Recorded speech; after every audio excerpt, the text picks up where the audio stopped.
right, as we know, getting the right amount of sleep is essential for both your physical and your mental well-being. But for those who suffer from sleeping disorders, that good night's rest can be easier said than done.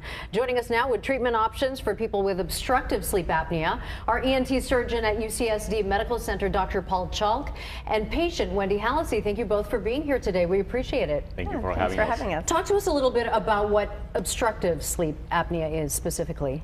Basically, obstructive sleep apnea occurs when the airway collapses during the night. So while we're sleeping, as we drift into a deeper stage of sleep, our muscles become paralyzed. And the throat muscles, including, start to collapse and obstruct the airway. And that's when you start hearing snoring that we're all very familiar with. That's basically the noise of the air trying to make it through an obstructed airway, until, of course, the airway collapses completely, it obstructs, and then the patient or the individual stops breathing altogether. When this happens, of course, during the night, the oxygen levels drop, and then our body sort of rouses up us into like a lighter stage of sleep, so that then the breathing can resume and the oxygen levels can recover. And as you can imagine, when this happens over and over throughout the night, this affects the body at multiple levels. It disrupts the sleep, it affects the cardiovascular system, and the cumulative damage that occurs from that, of course, can bring about all kinds of other health complications. Wendy, tell us your story. You were one of, I don't know, 20 or 30 million Americans who are suffering from something along these lines. How did you find out? How's it affected your life? Well, it runs in my family. My dad has had it for decades, and when I started feeling really sleepy, and my roommates back in, young adulthood said, you're making a lot of noise. Back in 2000, I was diagnosed, and CPAP just was not an option for me. It just did not work at all. So what did you do?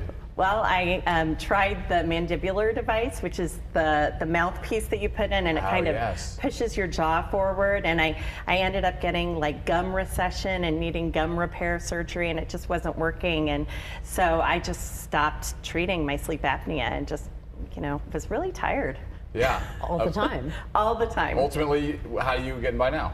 I'm doing great. I had the surgery in July of this past summer, and I'm still getting the Inspire devices getting adjusted, but my husband loves it. No more snoring.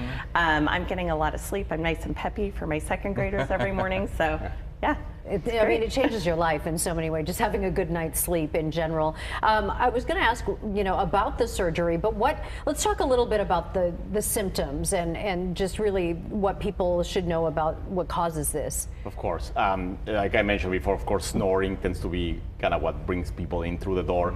And then, like Wendy was pointing out, that sort of exhaustion and just being tired all the time, sleepy, almost like in a fog. You cannot just concentrate. I mean, we all have had a bad night of sleep, and you know how that feels like the next morning.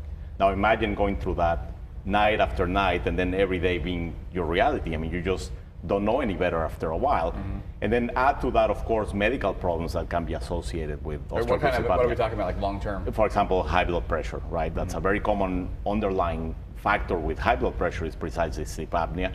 And then, of course, as the problem has been present for a longer time, you start having issues with your heart, cardiac arrhythmias such as atrial fibrillation, which then increases the risk for more serious conditions, for example, stroke. Any short-term issues with, like, not breathing a bunch of times during the night? Yeah, I mean, certainly the inability to recover, and then that poor quality of sleep will affect your performance. And it actually increases other risks as well. For example, getting into a car accident or an industrial type of accident if you're just not awake and you're falling asleep. So a lot of people have tried the CPAP machines and all the things, the mandibulars. Talk about the surgery that seems to have helped Wendy so much. Of course. I mean, CPAP, of course, is first line of treatment, and oral appliances can be very useful as well. But the reality is that there's no sort of one-size-fits-all approach. And in certain cases, CPAP or oral appliances might not be the solution. And now, thankfully, we have a technological advancement and a technique that will keep the airway open without the need, for example, with CPAP or an oral appliance. And that's what this device does.